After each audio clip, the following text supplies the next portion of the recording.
Bonjour à tous. Pour continuer dans la série des plans de trading, donc sur plusieurs unités de temps, je vous présente une paire qui risque d'être potentiellement très dangereuse, donc aujourd'hui.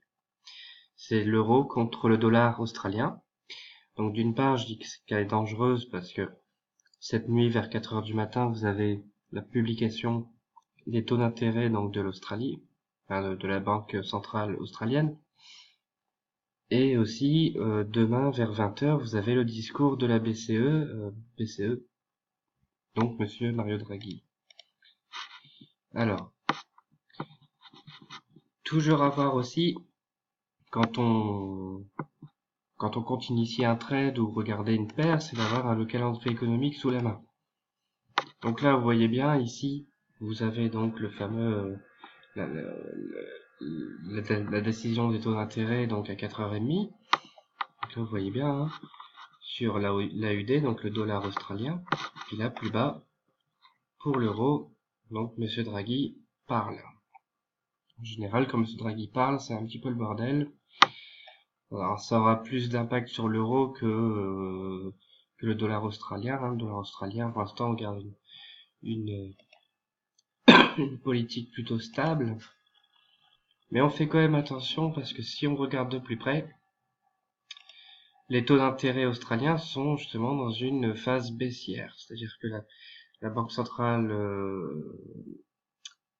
de l'Australie donc est en train de baisser les taux pour essayer justement de récupérer une inflation, de rendre son dollar australien beaucoup plus compétitif. Voilà quoi. Il y a à prendre en compte ces paramètres-là donc de la Banque centrale. Donc là on retourne à notre graphique. Donc là vous voyez en mensuel, on a eu une première phase de baisse plutôt importante. Donc je vais pas hésiter à utiliser un retracement de Fibonacci pour pouvoir tracer mes niveaux ensuite. Ensuite, là ici, dans ces derniers mois, on voit bien qu'il y a une petite figure XABCD, donc de chez Mr. Elliott.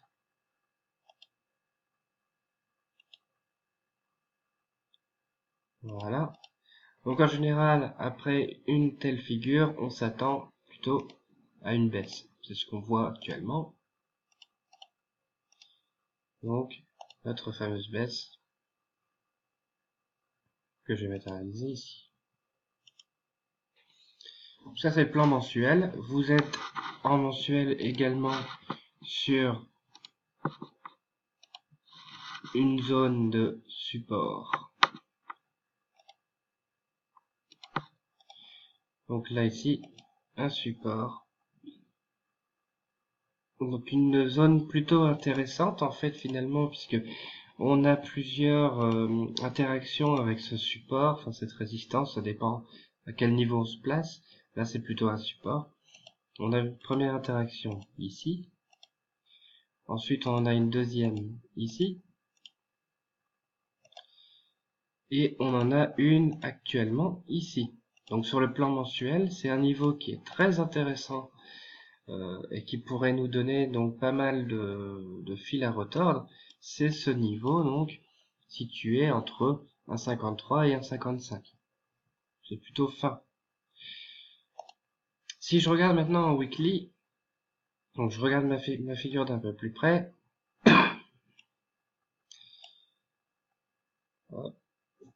On voit que depuis quelques semaines, l'euro AUD est sur une phase baissière.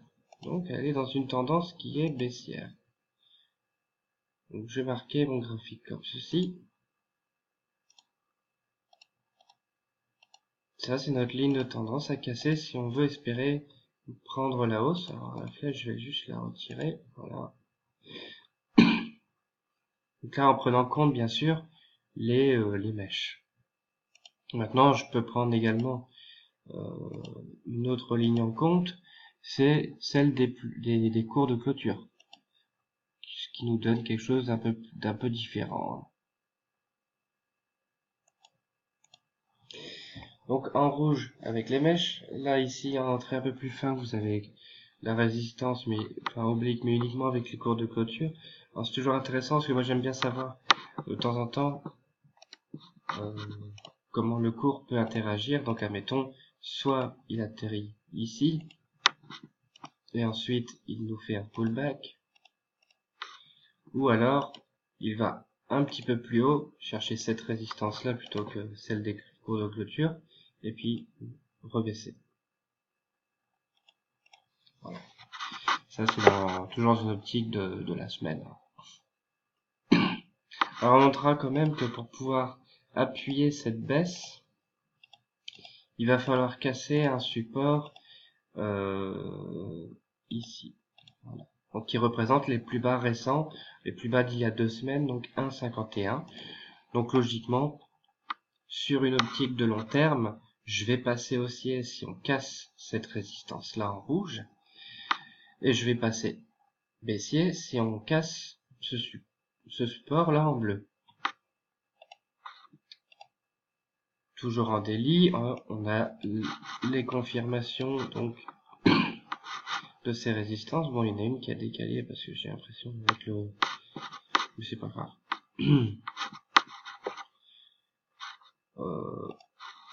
On va quand même, j'ai quand même regardé un truc au niveau d'Elliott sur ce machin-là.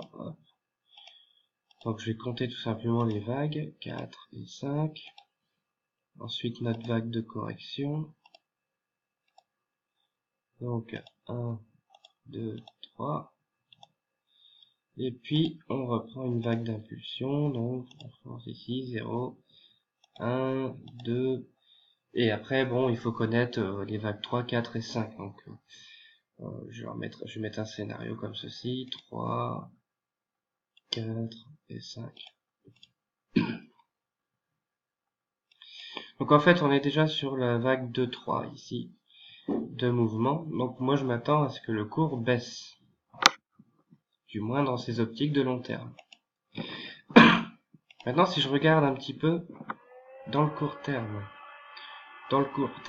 on évolue donc dans un range, plutôt même un triangle, je vais quand même regarder, mais alors là je vais plutôt le prendre comme ça. Je vais voir si c'est probant comme ça.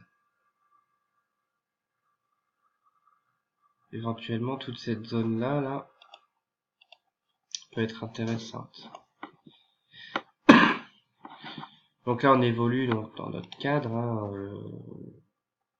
j'aime bien cadrer les trades.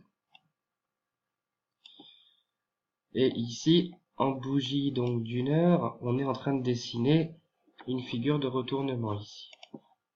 Ça, c'est une figure de retournement.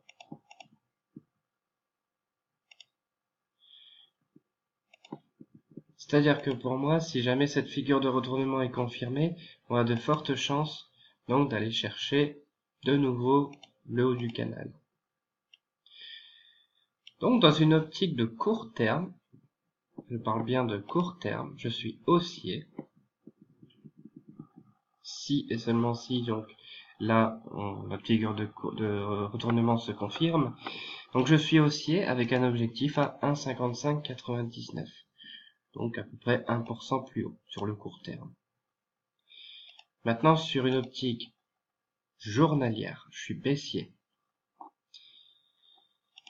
Et mon objectif, ça va être donc de retracer ce mouvement qui est là. Donc on va utiliser un retracement de Fibonacci.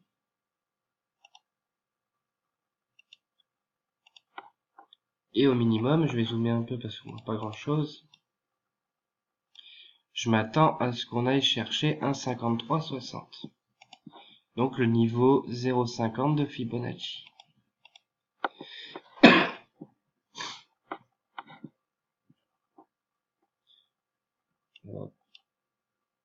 Alors, comme on est dans une vague baissière, ça va être mon premier objectif, 1,5358, mais je m'attends quand même à ce qu'on retrace tout, c'est-à-dire qu'on a testé cette résistance, ce support, pardon, à 1,5173.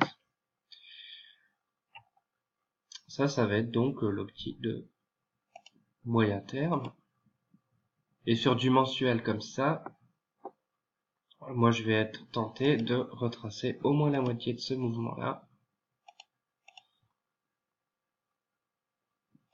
Ce qui nous donne 0,50, pareil, 1,51, 0,2, 62. Donc pour moi, le scénario en fait sur la paire euro AUD, ça va être donc sûrement grâce à un petit coup magique de la banque centrale australienne, c'est d'aller chercher ce point-là, 1,55,99. Et puis ensuite, donc, par exemple, de faire une fausse cassure, de mettre plein d'acheteurs ici, et puis de les coller et retomber ensuite sur 1,53,58. Premier objectif. Donc d'abord, on va chercher 1,55,89. Ensuite, on baisse à 1,53,58.